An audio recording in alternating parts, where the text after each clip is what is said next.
Hey guys, Jake here from Inside Sim Racing. Today I'm going to be showing you the latest addition that Le Mans Ultimate has brought to the table.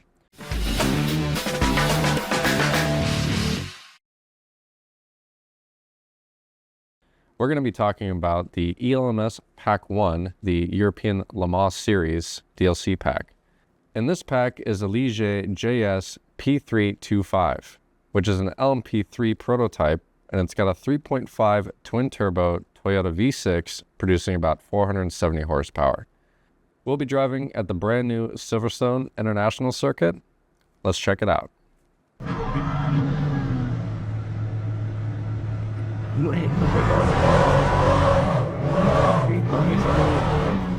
Ooh, doggy. Right out the gate, this car seems really exciting. Done a little bit of driving with this car just to kind of get a feel for it before I, embarrass myself on screen. But first thing that really comes to my mind with this car is the sounds. Sounds are really good in this car. We'll have to be fighting through some trying to steer here on this opening lap, get the tires up to temp. But what a better way of spending your time trying to warm up tires than listening to this. I mean, do a little row in here, just try to get last little bit of heat in these tires. You notice right away in this first right-hander, as I proceed to mess that up, that the A-pillar on this car, and mind you, I've already set my camera up to, the correct FOV and where I like my camera at. The A-pillar is just in your teeth. Like, can't see jack out of the A-pillar on the right-hand side, but it's a little bit of a blind spot. But doing a couple laps, I noticed that you can kind of put it out of your mind. If you know the circuit well enough, it almost becomes kind of a mute point. That's the only time you really concern yourself with it is, if you got somebody in your front right.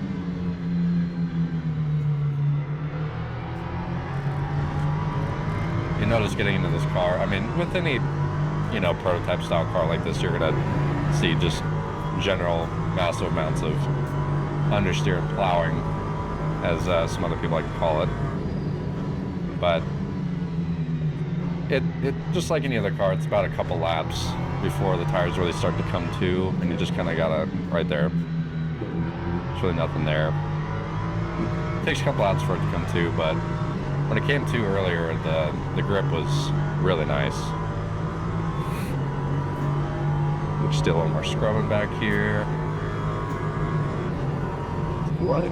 as I go off. It's fine, just extra heat in the tires. Yeah, it's fine. Being someone that's not really familiar with Le Mans Ultimate, and being, a big iRacing guy, Le Mans Ultimate has really always caught my eye in terms of just how fluid and dynamic the cars feel on track. It's one of those things that is, I really want them to be successful at this game enough to where it'll pull me away from iRacing, because I honestly love the way this game feels. And especially with this car, like right now, this car still has its very lively characteristics, but they're very manageable, and they really talk to you. I feel like this game really talks to you, as does this car. So I'm really looking forward to the release of this, because it honestly might convince me to, make the switch or, buy the game and, really have a peek into what it's like to race on the circuits compared to iRacing. Especially if they're going to be adding tracks like Silverstone. Like Silverstone is one of my favorite tracks. It's the home of British racing. It's got a lot of history, as does this car. And it's just a super technical course. Some argue it's really flat, but I mean, a lot of other courses are flat, but the course is really technical. Lots of dynamic corners, double apexes, just, like right here. As I'm still trying to get these tires up to temp.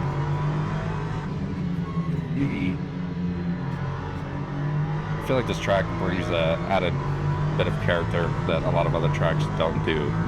And I feel like that's probably why it's held in such high regard. That time was a 2. Coming across the line here at 204, pretty slow, honestly, but as these tires get out the temp here, we'll start pushing a little bit more, like right there. You can see we're picking up time. Probably send it just a little bit more into this section here. Get down to 4th, carry it over, trail into here. Just hold out that 3rd. Then we'll brake as much as possible. Get out to that curb. See, I lost just a little bit of time there, but when the tires come off the temp in this car, like you can really feel it. Like the tires feel really good and intuitive. Go just a little bit wide there. You can see that A-pillar. It's kind of hard to find your apexes sometimes, but again, I think for the most part, it'll come down to a skill issue whether or not you make your apexes. So if you're familiar with the circuit, it's not too bad. But I mean, even I am familiar with the circuit right there. You can see I'm struggling a little bit finding my apex. So I think it's just really an adjustment period. You can see in the bottom right as we're starting to creep up in tire temp, it's just feeling better and better, and the times are dwindling. This car is just so agile once you get the tires at the temp. I mean, the car is just super raw, super visceral. It's a feeling unlike anything else you can get in a lot of other cars. This is probably one of my favorite double apexing corners. And this is a corner it's really easy to mess up. Kind of want to do I consider like a V in that corner, and I messed it up that corner, but all the corners in this track are incredibly dynamic and interesting. It's a track I'm very happy to see get added to this game.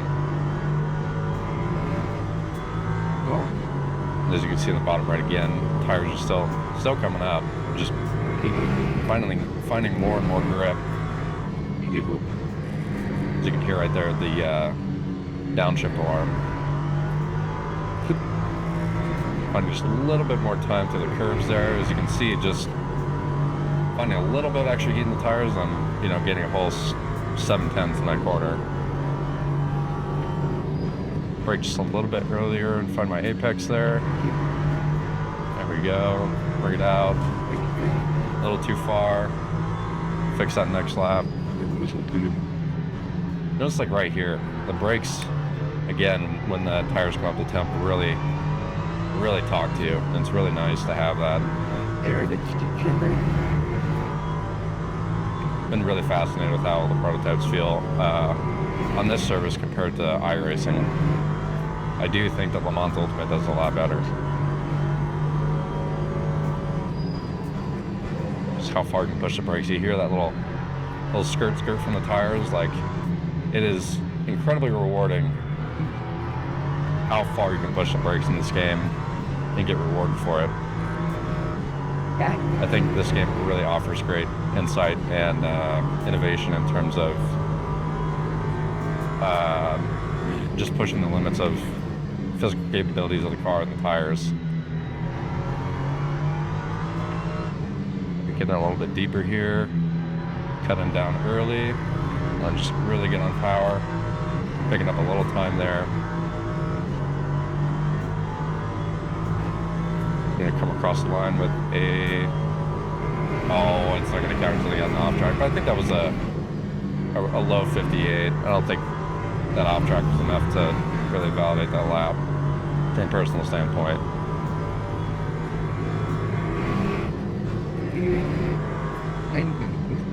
I've yet to say what the tires will feel like over a whole stint, because I obviously haven't driven it enough, but even if it does, this car feels awesome. If it really, like I said, communicates to you.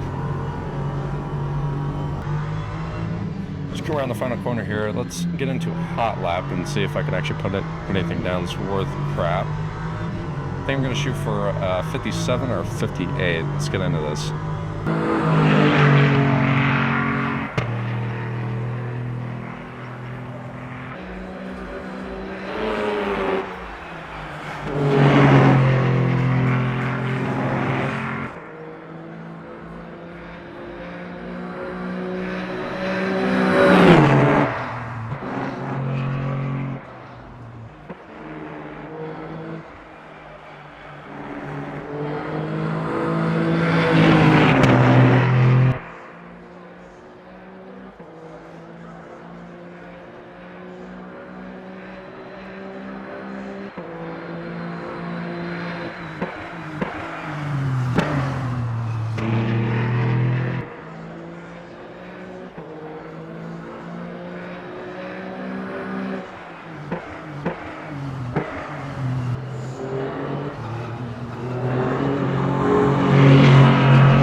57.71. So that wraps it up on Le Mans Ultimate on the new ELMS Pack 1. Can't say enough about that pack. The new Ligier and the Silverstone Circuit is a great combo. Love the feeling of the car, and Silverstone's even more awesome.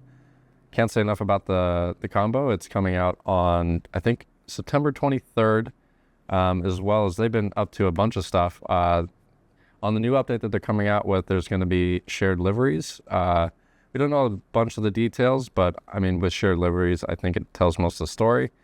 And they're also going to be testing the new, I think it's Fuji 6 Hour. They did a test of 6 Hour's guitar, and that went awesome. I think they had over like 4,000 entries for that. Went super awesome. And so I think with the new Fuji 6 Hour, going to be continued testing. And honestly, I would love to get into that with the guys. I think that event's going to be super awesome. And I can't get enough of the feeling of Le Mans Ultimate. So I have been Jake from Inside Sim Racing, and I will catch you around.